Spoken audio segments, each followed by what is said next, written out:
So the other event leading to the outbreak of the Second World War was the Hoare-Laval Pact. The Hoare-Laval Pact. So Sir Samuel Hoare was the British Prime Minister, the foreign Prime Minister of Britain, and he met with the French Premier or the French Prime Minister as well by the name Pierre Raval. So that's why it's called Hoare-Laval Pact. So they met. So why did they meet? The reason was that they signed the appeasement policy for Italy. So in that one, they agreed that Italy should seize half of Abyssinia. Abyssinia, remember, we said it's Ethiopia, Abyssinia. So these two gentlemen, they agreed that, all right, we have to appease Italy by allowing Italy to seize or to capture half of Ethiopia, that is Abyssinia. So in addition to that, the British, they gave Mussolini weapons to do that work. So you can see that it was the appeasement policy at work. They wanted to appease the dictatorship there. So with that then, there were protests in Britain. There were demonstrations in Britain. The British, they were not happy. The citizens of Britain, they were not happy with what this Prime Minister Samuel Hoare agreed on Italy, or agreed with the French on Italy. So with those demonstrations, it happened that Hoare was forced to resign, and the treaty itself was scrapped off to say Britain did not accept that one. And in May 1935, Italy won the war, which means Italy went on with the capture of Abyssinia, and Italy did that under Benito Mussolini. So in 1935, by May, they did capture Abyssinia. And in June, the same year, 1935, the League of Nations again ended the sanctions on Italy. So the Hoare-Laval Pact, it was also another event that contributed to the outbreak of the Second World War, although it took place in 1935. So you can see all the events, they are summing up, starting from 1933, going up bit by bit up to 1939 when the Second World War broke out.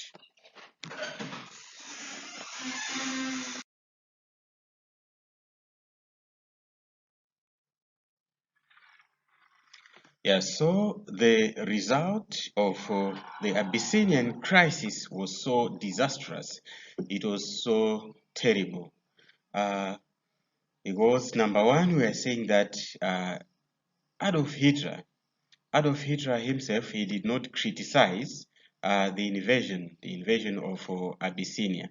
So what happened next was that Mussolini himself, he broke out from the Stresa Agreement, whereby we have seen that Britain and France, they just wanted to appease Mussolini so that he should not join Adolf Hitler, because Adolf Hitler was so aggressive. So if they could have two dangerous people, then Europe could be there could be instability in Europe. So still more, what happened was that Adolf Hitler was just neutral. Then later on, we see to it that Mussolini is breaking out from the Stresa Agreement. And what happened? The inevitable happened, whereby Mussolini now came closer to Adolf Hitler, which was really very dangerous to the liking of Britain and France. So again, Hitler, on the other hand, was encouraged to break the Versailles Treaty.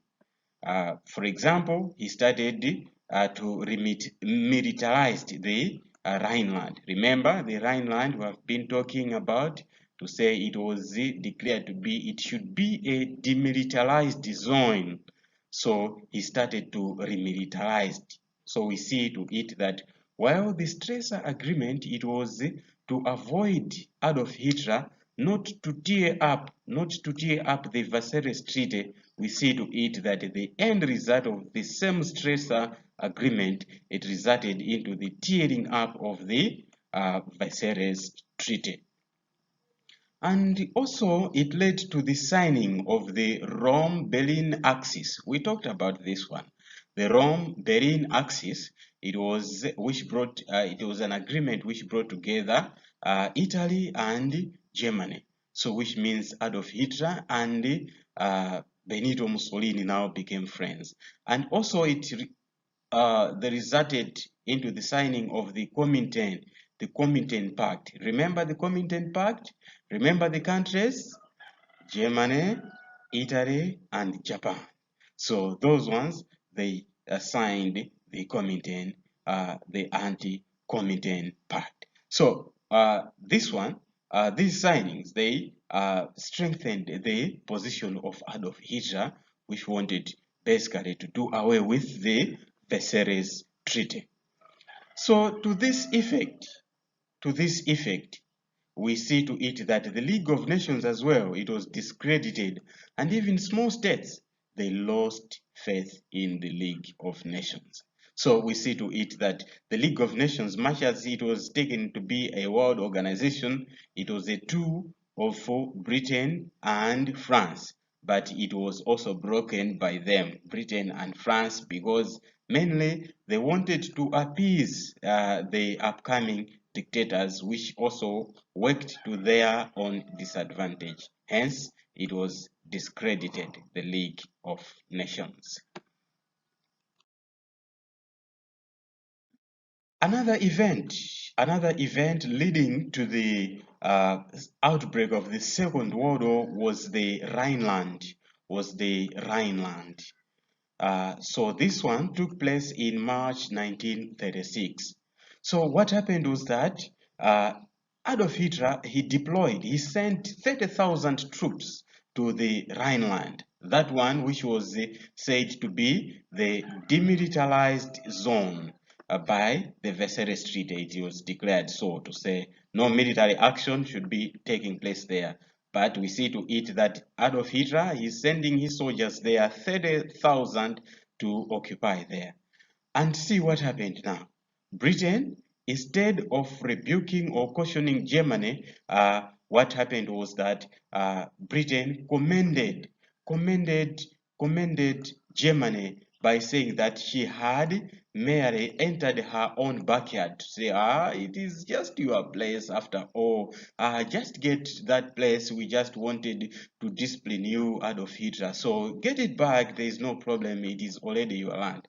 But it was signed by the Versailles Treaty that this Rhineland should never be occupied by any military or no military action should be taking place there. So we see here Britain also contributing to the breaking of the Versailles Treaty there.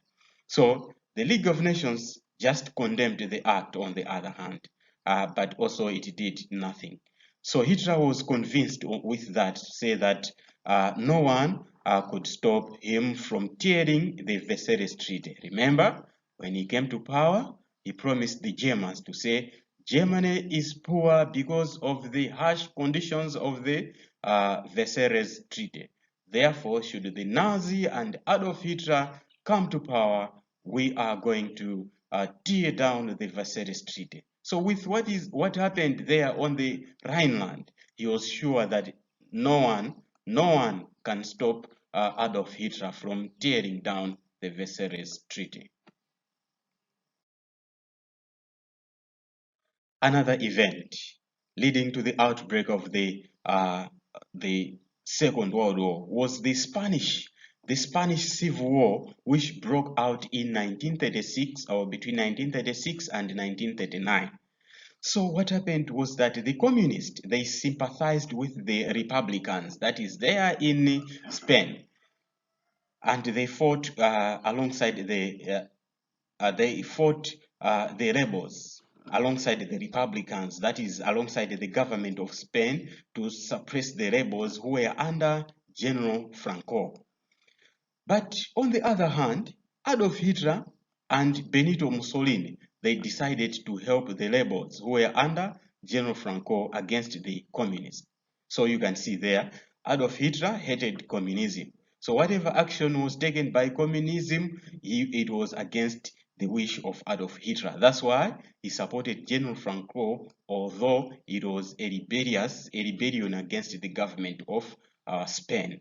So Hitler, on the other hand, he also wanted to test his weapons. Remember, in 1935, or just starting from 1933, he declared that he was going to rearm, and he started. 1935, Britain accepted to say you have to develop at least 35% of the naval of Britain. So by this time, 1936, Adolf Hitler wanted to test his weapons to say how far is Germany in as far as the war weapons is concerned. So he wanted to test his weapons in Spain by assisting General Franco.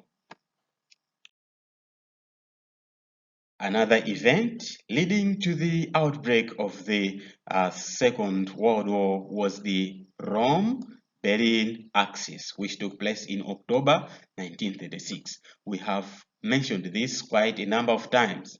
We said this one, it brought together Germany and Italy together, and it was called the Rome-Berlin Axis.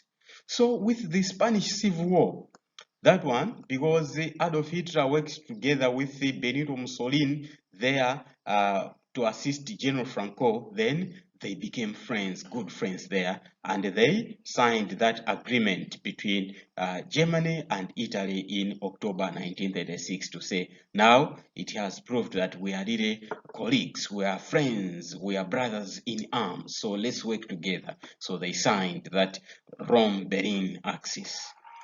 Another event leading to the outbreak of the Second World War in 1939 was the Anti-Comintern Pact, which was signed in November 1936. So this agreement, we also talked about it. We said that it brought together Japan, Germany, and Italy. Now, what was the aim? What was the aim of the Anti-Comintern Pact? This one, it was aimed at controlling the worldwide expansion of communism. Remember, Japan hated communism. We talked about it to say it started in Russia, and Japan and Russia, they were enemies. Starting from 1904, 1905, Japan defeated Russia. 1910, Russia annexed some of the territories in Asia that Japan wanted. So with that, they became enemies. So everything from Russia for Japan, it was bad. That's why Japan hated communism. So they came together, Japan, Germany, and Italy, so that they suppress the worldwide spread of communism. So they openly exposed hostility towards the Soviet communism. See, so they were directly confronting Soviet Union or Russia. It was like provoking Russia openly. Another event leading to the outbreak of the Second World War. See, these things are happening in a sequence. We pick them up from 1932, 1933, 1934. They go year by year, they were just accumulating. So you can see to it, if problems accumulate, it's like you are sitting on the time bomb. It's better you solve the problem as earlier as possible. Should you postpone it to solve it tomorrow, it may acquire more problems that would burst. So here we are just looking at the things that accumulated to a greater thing in 1939. So this other one was the Anschluss.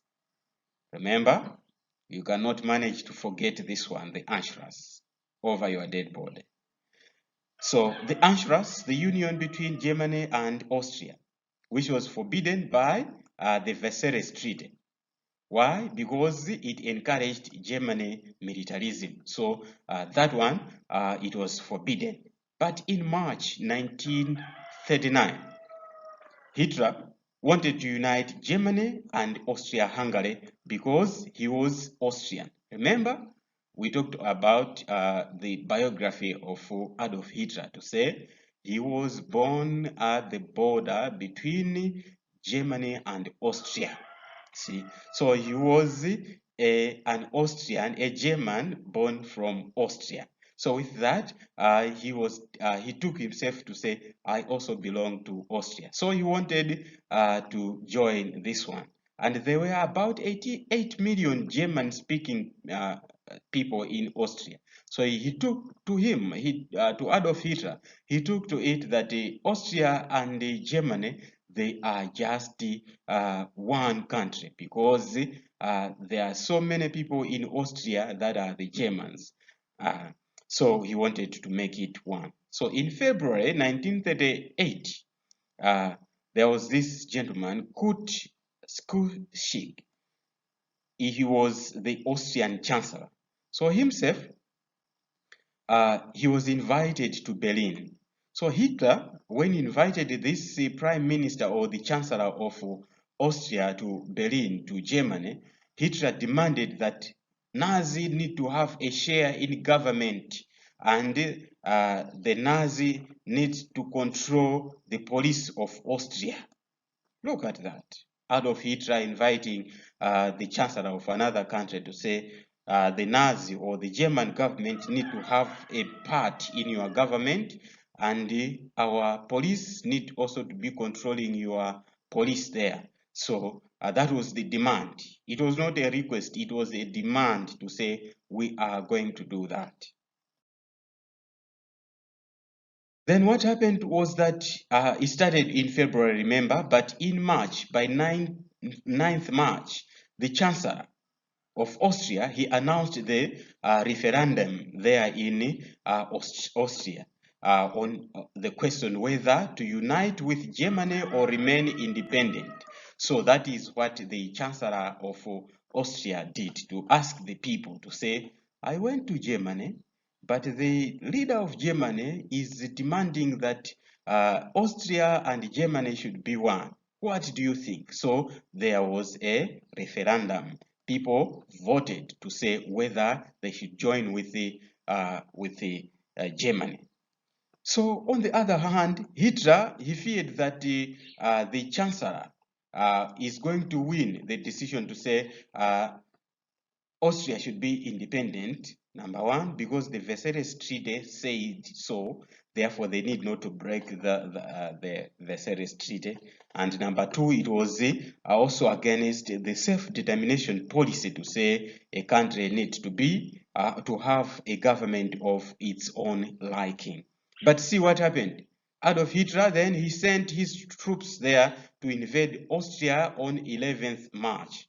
So while on 9th March there were a referendum, then on 11th March, then Adolf Hitler is sending the troops there to just invade, because maybe he saw to it that the Chancellor of Austria is going to have the decision, to carry the decision to say, no, Austria should be independent. So, however, on 13th March, the referendum went on. It was still held on. And it was under the close eye of the Nazi troops. So what happened was that because of the intimidation of the German troops, it happened that 99.75% of the votes, they voted for the renewal of the Anschluss. Not out of their will, but out of intimidation, to say, should you vote anything opposite, we are going to tear off this Austria-Hungary. So it happened that all the people fearing the danger of war, they all voted for the Anschluss. Therefore, the Anschluss, it was renewed. Another event leading to the outbreak of the Second World War was this incident that took place in September 1939, and it was the Munich Conference. So what happened was that Adolf Hitler invited the French Prime Minister by the name Daladier and the British Prime Minister by the name Neville Chamberlain. So he invited them to a Munich, which took place in Germany at Munich. So apart from all others who attended there, Neville, Chamberlain, and Daladier, Hitler also invited his friend. Remember his friend? Benito Mussolini from Italy. Now, Hitler, he demanded that Sudetenland, which was part of Czechoslovakia, should be returned to Germany. Remember, the Versailles Treaty also it also settled on the territorial losses for Germany. So during that time, Germany lost Sudetenland. Now, what happened? Sudetenland went to Czechoslovakia, which was also created during that time.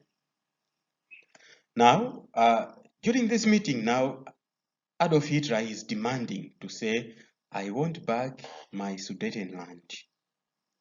So see what happened. Britain, France, they say, yes, yes, Adolf Hitler, just carry on. We just get it temporarily from you. After all, it's not part of Czechoslovakia. Czechoslovakia was not there at that time. So it is your land. Get it. Very good, Adolf Hitler. Just get your land. Now, it happened. Then, apart from that, the Czechs, that is Czechoslovakia, was warned that the French and the British, they would not support if they are going to resist the takeover by Germany. So the Czechs and the Soviets were not invited to this conference. So you can see to that, they are discussing the issues that are concerning a country that is not invited there. They are sharing a country out of her presence there. So it was not good at all. So Stalin grew suspicious of the French and the British motives to say Russia is not invited. They are discussing of the issues that concern Russia as well, the Sudetenland thing. They are just near Russia there. So why should Russia not get involved? So Stalin, he started to be suspicious there to say, no, there is something that is going on. On the other hand, the Czechs, they felt betrayed since the French themselves earlier, they promised them to defend against the German attack. So you see, the French are on the forefront to say, all right, Germany, you want Sudetenland from Czechoslovakia, just get it. But earlier on, they assured Czechoslovakia to say, the French is behind you, Czechoslovakia. If Germany attacks you, we are going to be with you. But here we see the French, they are agreeing to the demands of Germany. And Chamberlain went home claiming that, yes, we have achieved peace in our time, because it was like they agreed to what Germany wanted or Adolf Hitler wanted, and it was like they were cheated to say Germany told them to say, should I get all this territory, I'll never do any aggression to anyone. So that's why Chamberlain, when he went to Britain, said, yes, Britain has managed to achieve peace in our time. Europe now will be safe. Adolf Hitler or Germany will no longer be making any aggression. So look what happened. On 12th September 1938, Hitler's troops, they occupied Sudetenland, and Sudetenland did not resist at all. Then what happened was that this deception by Hitler, it paid him dividends. And later on, he called Daladier and Chamberlain. He told them to say, these are just two little worms. Two little worms. They are just the nyongolosi tiwiri, tingono, like that. So it was really bad and pathetic for Chamberlain and Daladier to be called like that, because to them, we have just said here that they said, we have achieved peace, we have attained peace in our time, because now Europe will be safe. We have given Germany what she wanted, and she will no longer be giving trouble. But it was a total deception. So, to that far, we need now to start looking at now the outbreak now of the war, or the real issues that sparked the war now. So first, we see here the fall of Czechoslovakia, March 1939. So what happened was that Hitler invited the Czech president by the name Dr. Benes to Berlin. So there, in that meeting, Hitler, he just shouted and shouted to this president of Czech, shouted and shouted until the president collapsed in the meeting. So you can see what words the Adolf Hitler used there. So he shouted this and that on him. And on 5th March, Hitler annexed the whole of Czechoslovakia, and the president, Dr. Benes, he was forced to flee Czechoslovakia. He was forced to go out of the country. And again, the fall of Norway allowed Germany to control the iron ore supplies and the bases for their operation. So it managed Norway again. She fell under Germany.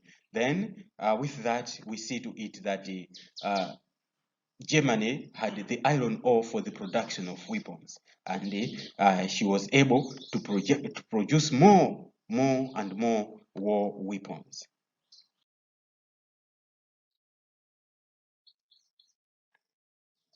And there was the fall of France.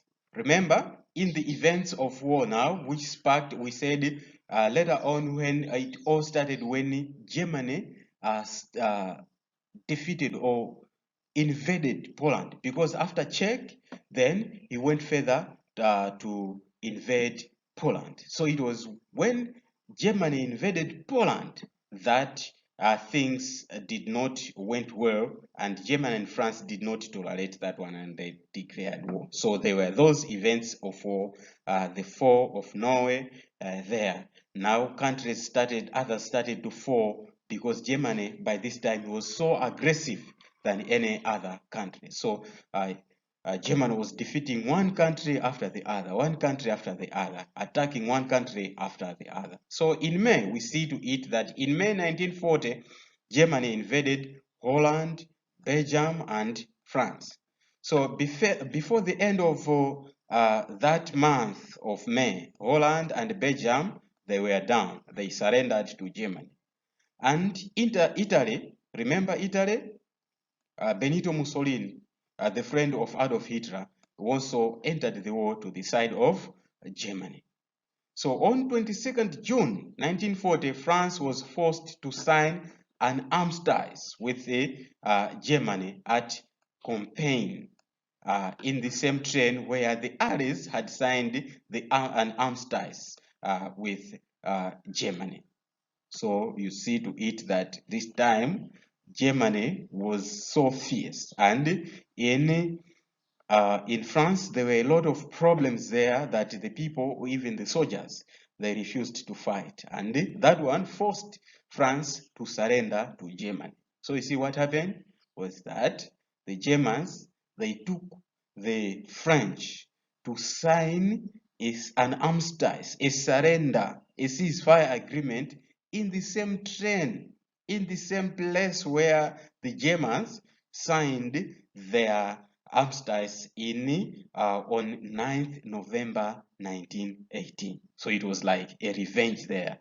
You people, you made us sign or surrender in here. In the same place where you made us surrender, it is the same place where we are making you surrender. So there, it was really quite interesting for Germany there and quite pathetic for the French.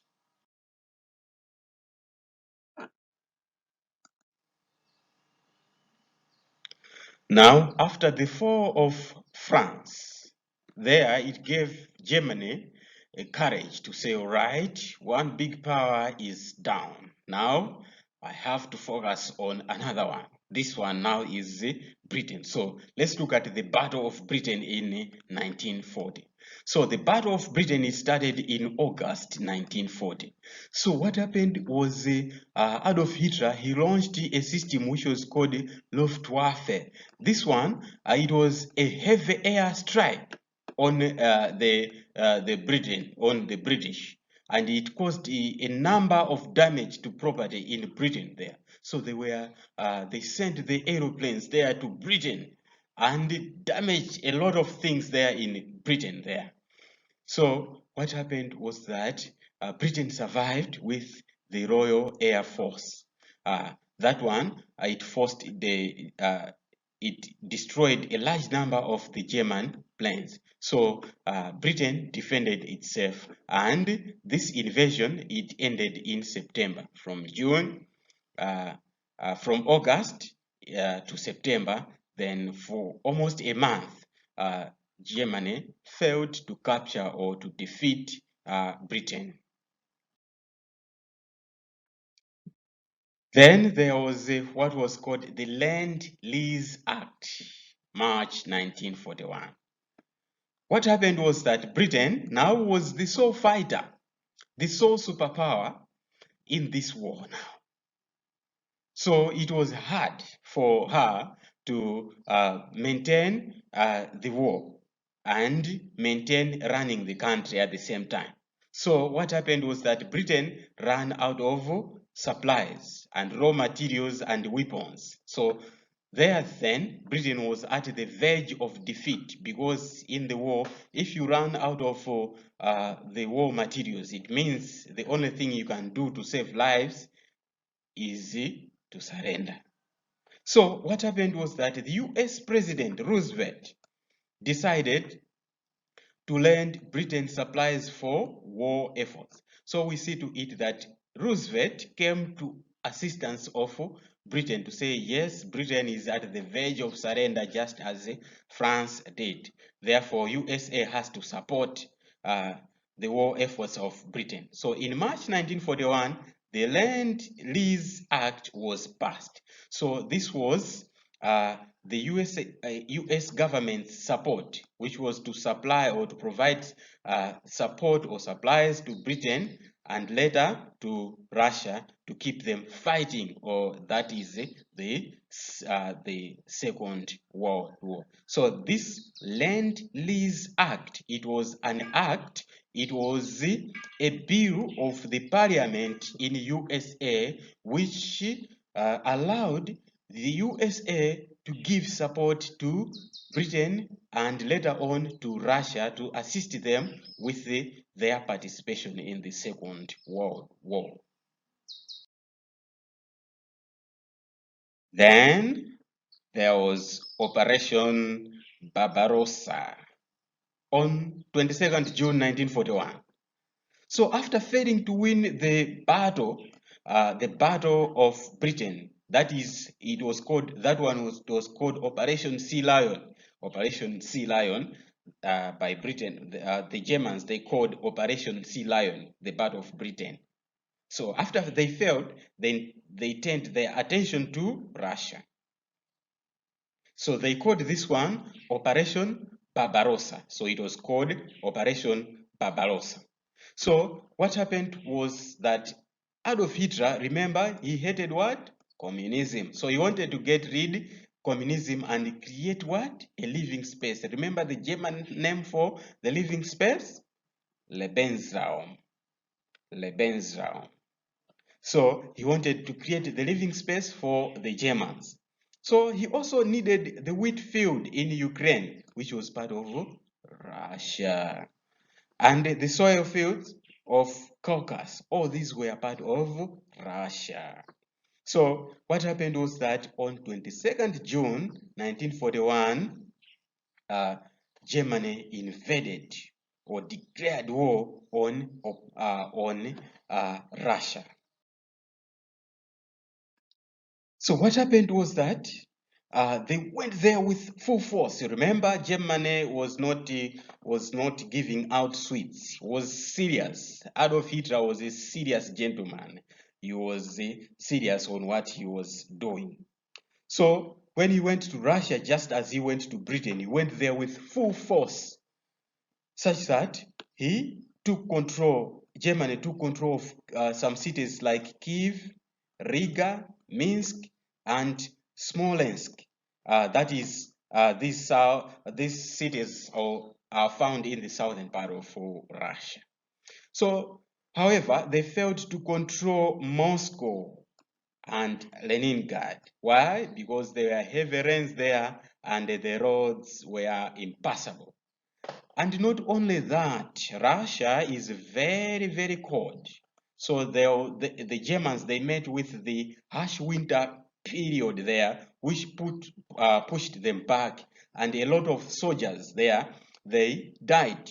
Hitler soldiers, they did not have enough winter clothing there to withstand that temperature. And they fell sick, and most of the soldiers, they died there.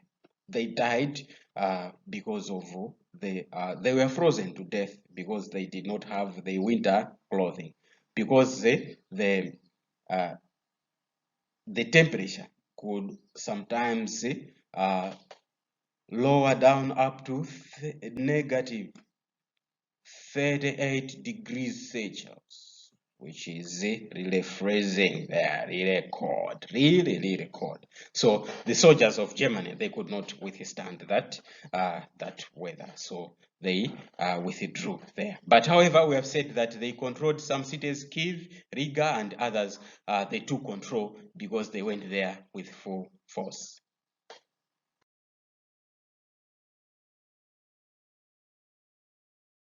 Simutaya nthawi yanu kufunafuna maphunziro muzakhala wotumidwa moyo wanu wonse.